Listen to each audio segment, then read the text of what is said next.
एक कहानी बड़ी प्रेरक कहानी है। आप कहो तो मैं आपके बीच में उसको रख दूं।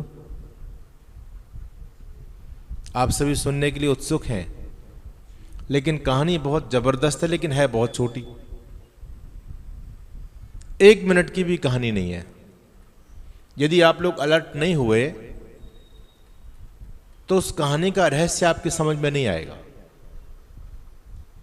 कहानी यह है कि एक बुढ़िया थी जो बचपन में मर गई। कहानी खत्म हो गई, इतनी सी कहानी। लेकिन इस कहानी के अंदर रहस्य बहुत छुपा हुआ है। आपके मन में प्रश्न पैदा होगा कि स्वामी जी, जब बुढ़िया थी तो वो बचपन में कैसे मर गई? भाई बचपन मर गई तो बूढ़ी कैसे हो जाती है? तो विद्वान कहते हैं कि आयु तो बहुत लंबी हो गई, लेकिन जीवन जीना नहीं आया। बचपना ही जिंदगी भर रहा। वैसे बहुत सारे दुनिया में लोग होते हैं जो ऐसे जीते जी ही चले जाते हैं। एक संत जा रहे थे जंगल में, अपना एक पेड़ के नीचे अपने बसेरा डाला। कुछ लोग वहां सत्संग सुनने के लिए आ गए। लोगों ने महाराज से प्रश्न किए। महाराज ने सभी की जिज्ञासाओं को शांत किया।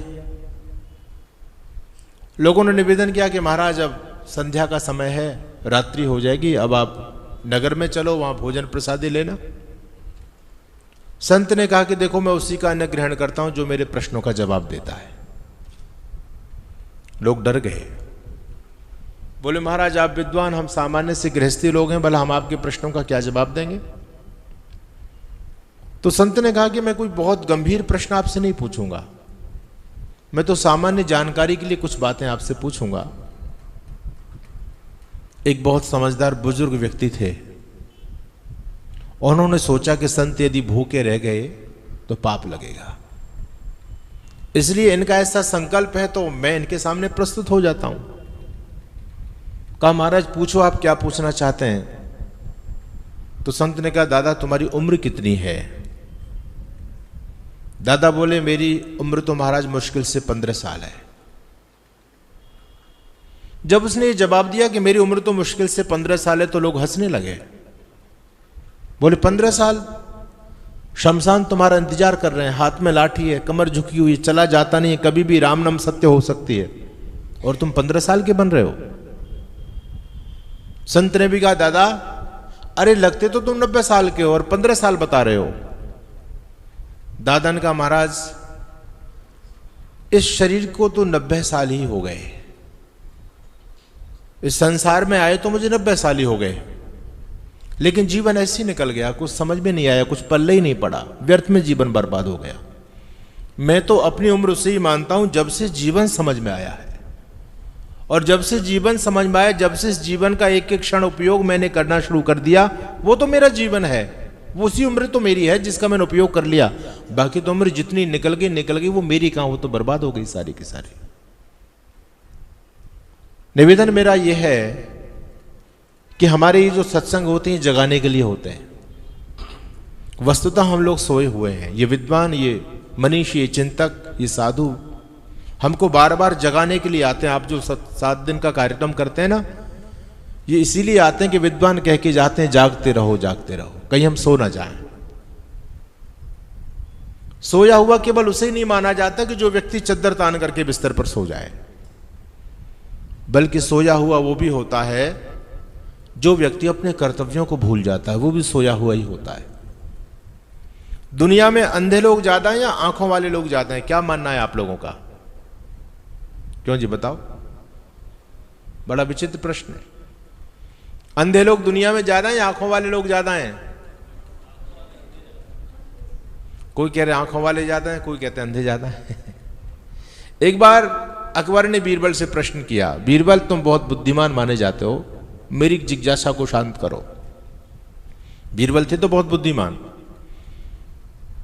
तो बीरबल ने कहा कहो सम्राट, क्या पूछना चाहते हो? बोले मैं ये पूछना चाहता हूं कि दुनिया में अंधे लोग ज्यादा हैं या आंखों वाले लोग ज्यादा हैं? तो बीरबल था। बीरबल ने कहा महाराज दुनिया में अंधे लोग ज्यादा हैं। अकबर ने कहा बीरबल लगता है तुम्हारा कोई स्क्रू ढीला हो गया, अंधा तो कोई कोई नजर आता है, बाकी सबकी आंखें होती हैं। लेकिन आप बहुत बुद्धिमान हो, आपने जो जवाब दिया है इसके अंदर भी कोई ना कोई रहस्य छुपा हुआ होगा। आप इस बात की व्याख्या करो, समझाओ जरा। बीरबल ने कहा कि सम्राट मुझे 2 दिन का समय दीजिए, मैं आपको समझा दूंगा कि दुनिया में अंधे लोग ज्यादा हैं। बीरबल समय लेकर के चले गए। बीरबल ने दूसरे दिन अपना छोटा सा बच्चा अपने साथ लिया और उस बच्चे से कहा, बेटा एक कापी पेन अपना साथ ले लो। और एक चौराहे पे जाकर के बीरबल खड़े हो गए। उस बच्चे से कहा, 2 लिस्ट बनाओ, एक पर हेडिंग डाल दो अंधे लोगों के नाम और दूसरे कागज पर हेडिंग डालो आंखों वाले लोगों के नाम। अब बीरबल ने अपना जूता उतारा, जूता को उल्टा किया और एक लकड़ी जूते के अंदर ऐसे घुसाई और ऐसे करके जूते को घुमाने लगा। अब जो भी कोई व्यक्ति आए वो ये पूछे, बीरबल क्या कर रहे हो? बीरबल अपने बेटे से कहते, बेटा नाम लिखो इनका। अब जो भी व्यक्ति है वो यही प्रश्न करे, बीरबल क्या कर रहे हो? बीरबल कहता है, नाम लिखो। सुबह से लेकर के शाम हो गई, लिस्ट बढ़ती चली गई, सभी लोग एक ही प्रश्न करे, बीरबल क्या कर रहे हो? बीरबल क्या कर रहे हो? बीरबल उसका नाम अंधे लोगों में लिखवाता चला गया। आखिर बात बादशाह तक पहुंची, अकबर तक, कि महाराज आपका जो मंत्री है बीरबल वो तो ऐसा काम कर रहा है, चौराहे पर खड़ा हुआ है, जूता हिला रहा है। अकबर से भी नारा गया, अकबर भी दौड़ करके आया और अकबर ने कहा, बीरबल क्या कर रहे हो? बीरबल ने कहा, लिखो इनका भी नाम। अकबर समझ नहीं पाया। पूरी लिस्ट पूरी हो गई, सायंकाल का समय हो गया। अब वहां से बीरबल उठ गए। दूसरे दिन जब राज दरबार में पहुंचे तो बीरबल के पास में 2 लिस्ट थी। एक लिस्ट थी आंखों वाले व्यक्तियों के नाम और एक था अंधे लोगों के नाम। तो सबसे पहले जब कहा कि सम्राट आपने मेरे से प्रश्न पूछा था कि दुनिया में आंख वाले लोग ज्यादा हैं या अंधे लोग ज्यादा हैं, मैंने कहा था कि अंधे लोग ज्यादा हैं, आप मान नहीं रहे थे, मैं लिस्ट लेकर के आया हूं आज। तो अकबर को बड़ी उत्सुकता हुई कि बीरबल तुम कैसी बात कर रहे हो, दिखाओ कहां है तुम्हारी लिस्ट। तो जब उसने लिस्ट प्रस्तुत की तो सबसे पहले अंधे लोगों में अकबर का ही नाम था। अकबर ने पूछा, बीरबल तुम पागल हो क्या? मैं तुमको अंधा नजर आता हूं? बीरबल ने कहा, सम्राट यदि आपको दिखता होता तो आप ये प्रश्न नहीं करते, बीरबल क्या कर रहे हो? आपको पता नहीं था, आपको दिखाई नहीं दे रहा था मैं क्या कर रहा हूं। महानुभाव, मेरा कहने का मतलब ये कि केवल देखना वही नहीं होता कि जो हम आंखों से देख रहे हैं। देखने का मतलब है कि आगे हमको क्या करना है, हमारी बुद्धि में क्या चीज बैठ रही है। पुलिस चोर को चोरी करता हुआ देख ले और कुछ करे नहीं तो उसको देखने का लाभ क्या है? तो देखा जाता है करने के लिए, अपने आचरण में उतारने के लिए। तो दुनिया में वास्तव में देखा जाए तो अंधे लोग बहुत होते हैं बंधुओं। याद रखिए, अंधा वो नहीं होता जिसकी आंखें नहीं होती, बल्कि अंधा वो होता है कि जिसकी आंख होते हुए भी जो देखता नहीं। आज हमारी स्थिति कोल्हू के बैल जैसी है। कोल्हू का बैल देखा आप लोगों ने? पुराने लोग बैठे हैं, जानते होंगे, देखा होगा। किसान कोल्हू में बैल को जोत दिया करता था और उसमें सभी कामों में लेते थे उसको, जो है ना, तेल निकालना है या कोई रहट चलानी है, बहुत सारे काम होते थे कोल्हू के। तो बैल उस कोल्हू के इर्द गिर्द घूमता रहता था, उसकी आंखों पर पट्टी बंधी रहती थी और चारों तरफ चक्कर लगाता रहता था। थोड़ी देर में जब बैल थक जाता था तो किसान उसको खोल दिया करता था, थोड़ी देर उसको विश्राम देता था, खली देता था, चारा खिलाता था, पानी पिलाता था, उसके बाद फिर कोल्हू में जोत दिया करता था। फिर बैल उसी के चारों तरफ घूमता रहता था। बैल पूरे दिन चलता था, पूरे दिन नहीं पूरे जीवन भर चलता रहता था, लेकिन पहुंचता कहीं नहीं था, वहीं के वहीं रहता था। हमारी भी स्थिति ठीक यथावत है। हमने भी अपने जीवन का एक घेरा बनाया हुआ है। क्या घेरा बनाया हुआ है? कि मुझे जीवन में ये काम करना है, मुझे अपनी लाइफ को सेट करना है, मुझे पढ़ना है, पढ़ लिख करके घर मकान बनाना है, शादी करनी है, शादी करके बालक बच्चे तैयार करने हैं, बालक बच्चे पैदा करेंगे, बालक बच्चों को सेट करना है। इतना सा हमने अपने जीवन का लक्ष्य बनाया हुआ है। इससे ऊपर हम उठ करके सोच नहीं रहे हैं। अच्छा, आप चिंतन कीजिए कि बालक बच्चा बनाना, घर घोंसला बनाना, बालक बच्चे पैदा करना, अपने लिए जीना, ये कोई बहुत बड़ा काम है क्या? ये तो सभी जी रहे हैं, ये तो पशु पक्षी भी जीते हैं। हमने देखा एक छोटी सी चिड़िया होती है। चिड़िया जब वो गर्भवती नहीं होती तो वो टेंशन फ्री होती है, उसको कोई चिंता नहीं है अपने जातीय दाना चुगने के लिए और किसी टहनी पर रह करके अपनी पूरी रात्रि व्यतीत कर लेती है। लेकिन जब वो चिड़िया गर्भवती होती है तो उसको एक चिंता होती है कि आने वाले समय में मैं अंडे को जन्म दूंगी, तो अंडे के लिए कोई आश्रय चाहिए, स्थान चाहिए। बच्चे होंगे तो बच्चों के लिए कोई स्थान चाहिए। तो जब चिड़िया गर्भवती हुई तो चिड़िया को चिंता हुई कि अब मुझे मकान चाहिए। तो चिड़िया किसी अच्छी सी पेड़ की टहनी को चयनित करती है और उसकी टहनी पर एक सुंदर सा तिनका लाला करके घोंसले बनाती है और उस घोंसले में उसको घर बनाती है। घर में अंडों को जन्म देती है, अंडों को सेकती है और अंडे सेक करके उससे बच्चे निकलते हैं। तो खुद भी दाना चुगने के लिए जाती है और अपने बच्चों के लिए भी ले करके आती है। तो अपने लिए जीना, अपने बच्चों के लिए जीना, ये तो चिड़िया भी कर रही है। घर मकान कोठी बंगला बनाना, वो तो चिड़िया भी घोंसला बना लेती है, उसके लिए वही कोठी है और क्या है। तो केवल जीवन इतने तक के लिए आपको नहीं मिला है। ये मनुष्य जन्म बहुत बहुमूल्य है। आप चिंतन कीजिए कि हमने कितने पुण्य किए होंगे। कहते हैं ना पौराणिक लोग 84 लाख योनियां हैं। अच्छा, एक पोस्ट हो और उस एक पोस्ट के लिए 84 लाख कैंडिडेट खड़े हुए हों और उन 84 लाख कैंडिडेटों में उस पोस्ट के लिए जिस व्यक्ति का चुनाव होगा, आप सोचिए वो व्यक्ति कितना सौभाग्यशाली होगा। वो कोई सामान्य व्यक्ति होगा क्या? तो वो कैंडिडेट हम और आप सभी हैं। 84 लाख योनियों में हमको मनुष्य की योनि मिली है, तो निश्चित ये समझिए कि हमारे कितने पुण्य प्रबल रहे होंगे। उन पुण्यों के चलते परमपिता परमात्मा ने हमको मनुष्य का जीवन दिया, जो देवताओं के लिए भी दुर्लभ है, जो सबसे उत्कृष्टतम भगवान की रचना मानी जाती है मनुष्य, वो हम सभी ने प्राप्त किया। और उसको प्राप्त करने के बाद यदि हम केवल इतने तक ही सीमित रह गए, अपने लिए, अपने जीवन तक, अपने परिवार तक, अपने बच्चों तक, अगर हमने ऊपर उठ करके राष्ट्र, समाज, धर्म, संस्कृति के लिए अपना कोई योगदान नहीं दिया, तो हमारा जीवन फिर बेकार है। इस जीवन का कोई भी औचित्य नहीं रह जाता। इसलिए संत आपको जगाते हैं, सत्संग आपको जगाता है। तो विद्वान कहते हैं कि इस जीवन में आकर के क्या करना चाहिए, जीवन की सार्थकता किसमें है। तो ऋषि लोगों ने कहा कि संसार के अंदर हर प्राणी सुख चाहता है। हम सबके जीवन का लक्ष्य क्या है? सुख की प्राप्ति। लेकिन सुख का मूल क्या है? सुख प्राप्त कैसे होगा? तो ऋषि कहते हैं सुखस्य मूलम धर्म। आप अपने व्यक्तिगत जीवन को भी सुखी बनाना चाहते हैं तो आपको धर्म के पथ पर चलना पड़ेगा। और जब आप धर्म के पथ पर चलोगे तो आपका ये जीवन भी सुखी हो जाएगा, ये लोग भी सुधर जाएगा और परलोक भी सुधर जाएगा। आपका इस संसार में आना सफल और सार्थक हो जाएगा। हमारे जीवन का एक ही उद्देश्य है, धर्माचरण। इसलिए हमारे ऋषि जब गुरुकुल में बच्चा शिक्षा प्राप्त करता था तो आचार्य उपदेश दिया करता था, सत्यम वद धर्मम चरा। जीवन में कभी भी धर्म को मत छोड़ देना। जिस दिन तुमने धर्म छोड़ दिया, धर्म ही तो तुम में विशेष है। अगर वो भी विशेष चीज चलेगी, फिर आप बचो। आप है किस चीज के लिए आदमी? फिर आपकी औकात क्या है? फिर हमारा अस्तित्व क्या है? अग्नि के अंदर से यदि दाहकता समाप्त हो जाए तो क्या वो अग्नि रहेगी? वो तो राख हो गई। अग्नि का गुण है दाहकता, तो मनुष्य का गुण है, मनुष्य के जीवन को सार्थक बनाने वाली चीज है केवल धर्म। आहार निद्रा भय मैथुनम च सामान्य में तत्पशुभिर नराणाम धर्मो ही तेषाम अधिको विशेषो धर्मेण हीना पशुभि समाना। आहार, नीतिकार कहते हैं कि भोजन आदि करना, ये तो हम भी करते हैं, पशु पक्षी भी करते हैं। निद्रा, नींद हम भी लेते हैं, वो भी लेते हैं। भय हमको भी लगता है, उनको भी लगता है।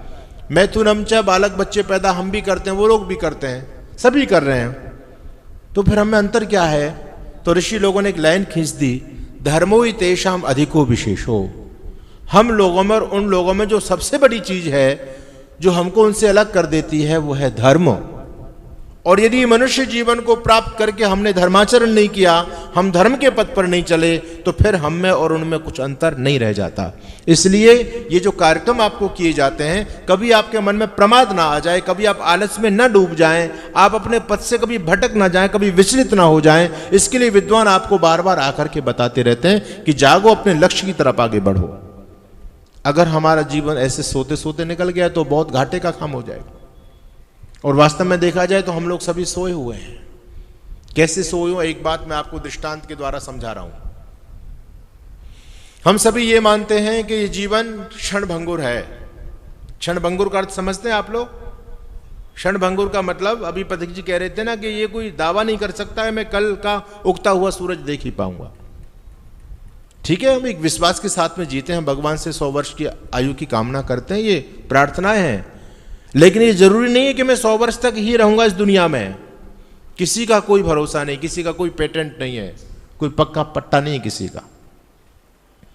अगला क्षण हम देख पाए या न देख पाए। तो जीवन क्षणभंगुर है, लेकिन क्षणभंगुर जीवन हम कहते हैं, लेकिन फिर भी हमारी कोई तैयारी नहीं है, हम पूरी तरह से बेफिक्र होकर के जी रहे हैं। अच्छा, आप कल्पना करो, जब आप कहते हैं कि जीवन क्षणभंगुर है, आपको यदि यह पता चल जाए कि मैं कल का उगता हुआ सूरज नहीं देख पाऊंगा, तो आप कैसे जियोगे? ऐसे जियोगे जैसे सब जी रहे हैं, या कुछ जीवन में आमूलचूल परिवर्तन हो जाएगा? होगा या नहीं होगा? तो हमारे गुरुजी कहते थे कि संसार में तुम जिस काम के लिए आए उस काम को कर लो, जीवन सफल हो जाएगा। और यदि उस काम को नहीं कर पाए और संसार से पहली टिकट कट गई तो पश्चाताप रहेगा। आपने देखा ना कि व्यक्ति जब अंतिम समय दुनिया से जाता है तो रोता है। कौन रोता है? जिसका जीवन बेकार हो गया। परीक्षा को देख करके वही बच्चा परेशान होता है, वही बच्चा रोता है जिसकी कोई तैयारी नहीं है। लेकिन जिन बच्चों की तैयारी होती है वो रोते नहीं है, वो परीक्षा की प्रतीक्षा करते हैं और फिर अगली परीक्षा में उत्तीर्ण होकर के पहुंच जाते हैं। मृत्यु को देख करके वही व्यक्ति रोते हैं कि जिनके जीवन की कोई तैयारी नहीं कर पाए, जीवन में वो जीवन ऐसे ही निकल गया, अब व्यक्ति को पश्चाताप है।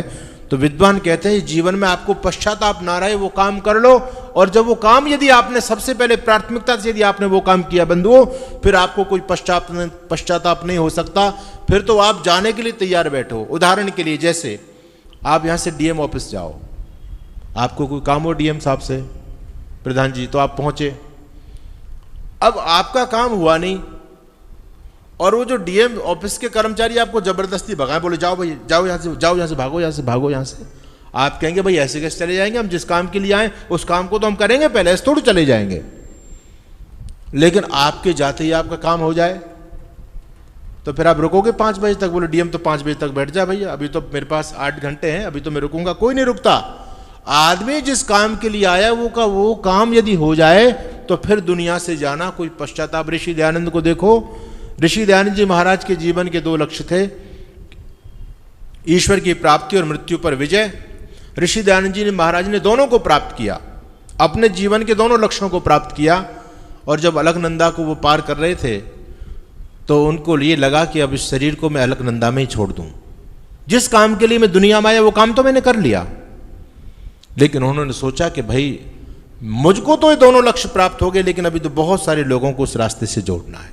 अभी मैं समाज के कल्याण के लिए, जो मानवता के उद्धार के लिए मुझे जीवन जीना है, लोगों को मार्ग प्रशस्त करना है, इसलिए ऋषि आगे चल पड़े। तो मेरा जीवन का, मैं आपसे निवेदन कर रहा था कि हमारे जीवन का लक्ष्य है धर्म की प्राप्ति, उसको हम पहले करें। जीवन बहुत कम है, इसको बहुत लंबा आप मत समझो। अगर आप इसको आप लंबा समझेंगे तो आप घाटे में मारे जाओगे, पता नहीं कब आपकी गाड़ी रुक जाए। अच्छा, एक बात सोचो, आपको यहां से भटिंडा जाना हो और उसको ये नहीं पता हो कि भटिंडा कितनी दूर है, ट्रेन में वो व्यक्ति बैठ जाए। अब ये बताओ वो व्यक्ति ट्रेन में कैसे बैठेगा? उसको ये नहीं पता कि मेरा स्टेशन कब आ जाए, उसको जानकारी नहीं है कुछ भी, तो कैसे बैठेगा? सावधानी पूर्वक बैठेगा या ऐसे बेफिक्र होकर के बैठ जाएगा? सावधानी पूर्वक बैठेगा ना, क्योंकि उसको पता नहीं कि मेरे स्टेशन कब आ जाए, वो एकदम अलर्ट है। और जिस व्यक्ति को यह पता है कि भटिंडा तो यहां से 400 किलोमीटर अभी नहीं आने वाला है, तो वो व्यक्ति क्या करेगा? आराम से अपने बिस्तर लगाएगा, तकिया लगाएगा, मोबाइल निकालेगा, फेसबुक चलाएगा, व्हाट्सएप चलाएगा, है ना, लोगों से बातचीत करेगा, आराम से जाएगा। और जैसे ही भटिंडा आने वाला होगा उससे 1-2 स्टेशन पहले से ही, 5-10 किलोमीटर पहले से ही अपना बोरी बिस्तर बांध लेगा, ठीक है, और आराम से ट्रेन को छोड़ करके उतर जाएगा। उसको कोई गिला शिकवा नहीं रहेगा, क्योंकि उसको पता थी। समस्या कहां खड़ी होती है? समस्या यहां पर खड़ी है कि हमको पता नहीं कि हमारा स्टेशन कहां पर है, कब जाकर के गाड़ी रुक जाए, कब हमको उतरना पड़ जाए, और हम गाड़ी में जाते पूरा रायता फैला देते हैं अपना, है ना। और स्टेशन पर गाड़ी रुक जाती है अचानक, और हमारा रायता सिमट नहीं पाता, हमारा सामान खुला पड़ा है, बिखरा पड़ा है। अब हमको उतरना तो पड़ेगा। अब सब सामान छूटेगा तो आदमी को दुख होगा, आदमी को कष्ट होगा, आदमी को परेशानी होगी। इसलिए गुरुजी कहते थे, विद्वान कहते हैं कि भैया अपना रायता मत फैलाओ, सामान हमेशा अपना बांध करके रखो, पता नहीं कब आपका बुलावा आ जाए। तो वो क्या है? वो है धर्म। धर्म के रास्ते पर चलो। 100 से अधिक देशों में देखा जाने वाला भारतीय संस्कृति और ऋषियों द्वारा दिए गए ज्ञान व संस्कारों को समर्पित आर्य विचारों का प्रचार करने वाला विश्व का एकमात्र सबसे बड़ा चैनल वैदिक प्रचार।